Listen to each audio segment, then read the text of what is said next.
All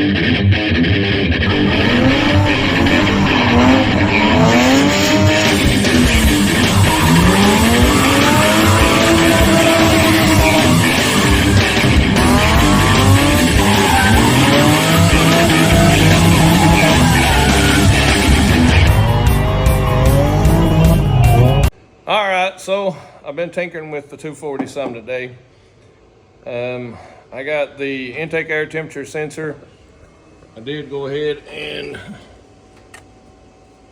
splice that wire in. It goes all the way down there, and it hooks there. Man, I'm having to shorten that pipe to bring it this way because it's awful close to that tire. Intercooler, the only thing I'm missing is this one clamp, and that finishes all the intercooler piping. The sensor is extended for the intake air temperature. That's a little bit long. See, that's a 4-inch clamp, but it's 3 3/4 fitting, so I'm gonna try to get another one, but it's on there. It fired up today. I run it a little while today, made sure the fans and stuff work. I got to get with somebody to to tune this thing. So I called ECU Masters, and so one on the back of the ECU, when I plug up the vacuum that goes to the back of the ECU, the car dies. Earlier I would crank it and it would die. It'll run for a second then die. So I was thinking maybe hooking up one of the sensors, it was reading something now that was causing it to die or whatever. To my understanding, the tune itself, if the tune itself is off, the VE tables, the volumetric efficiency or something like that, if that's off, that would cause it every time I hook that vacuum up. That will make the car die according to what ECU Masters told me today. So it's definitely in the tune. So I may call Monday, and I've got my timing light and everything figured out to be able to get my timing for this thing, and to make sure I got the numbers for they can punch them into the computer, try to get this thing ready for the dyno. I'm still short the O2 sensor. One clamp, the O2 sensor, finish the throttle cable, and then we're ready for the dyno. But it does run. I did put oil in it, in case you was thinking that, because the last time I was talking about this, I forgot to put oil in. I didn't crank it, but I was afraid I was going to forget and actually crank it with no oil.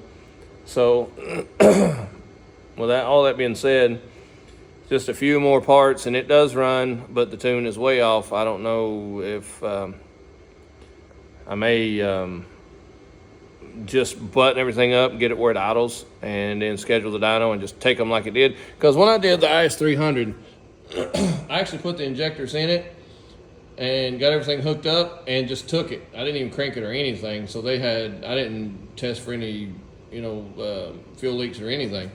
But this one, I've got everything done.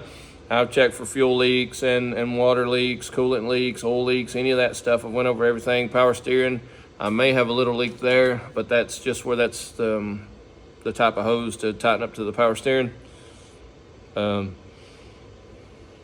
Overall, everything looks okay.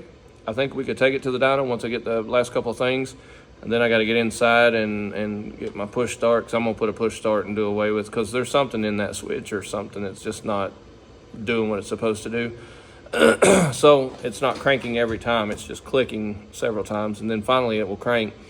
But with a push button, it'll crank every time. So I'm probably going to go to that.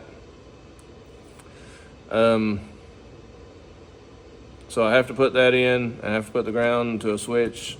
I bought a cool little switch panel to put on the inside for this thing. We debated on going to Clarksville to go drifting this weekend, but I think we're going to go ahead and wait, and we're going to end up going to Mid-Pond next weekend. So that's when we'll be drifting, so we're not going to drift for another week. But we went through 14 tires last time. So I talked to my son We got 2 new Kenda KR20As. And we have a bunch of used ones, but I think he's going to order 2 more Kendas for next weekend when we go drifting at Mid Pond.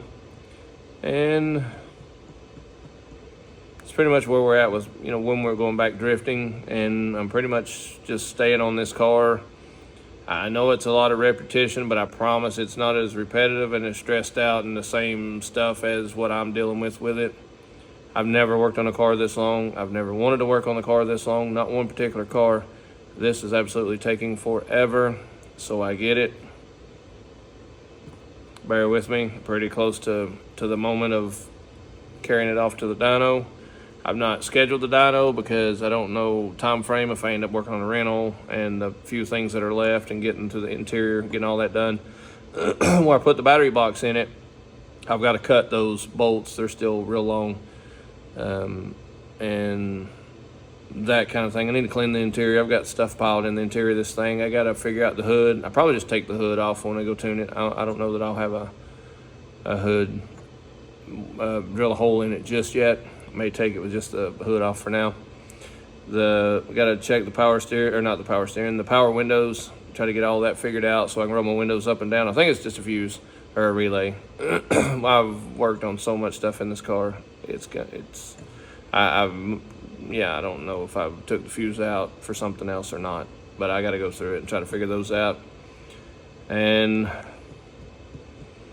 yeah, hopefully we'll start on something else soon. We're debating on doing some Honda content. So if you're wanting to see some turbo Hondas, building them, driving them, if you want to see some turbo Honda content, message down below if that's something you want to see, because I've got a fully built B16 that goes in my blue Honda, and my son's wanting to turbo his EK Civic single cam VTEC. I think it's a Z6. It was a white car, but I think we put a Z6 in it years and years and years ago. But he's wanting to maybe turbo it, lower it, some things like that. So we may get into the Honda scene a little bit. I do have to change my clutch in my BMW too. That's something we're going to look at. And again, the IS300 is coming into play at some point. I don't know, just winging it.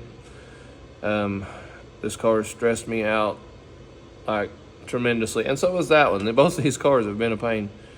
Yeah, both of them have been pretty rough.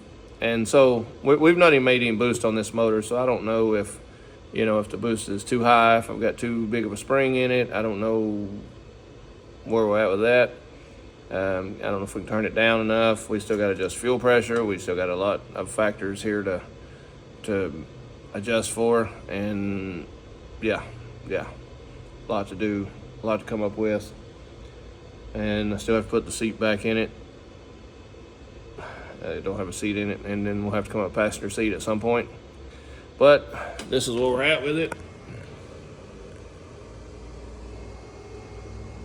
A little bit longer throttle cable. Do have to run a couple of vacuums. I did put a vacuum block in there. Run those vacuums, and then put the block behind it. So I've done that. Yeah, and then the O2 sensor, and then a clamp. But all right, here we go. I'm feeling high.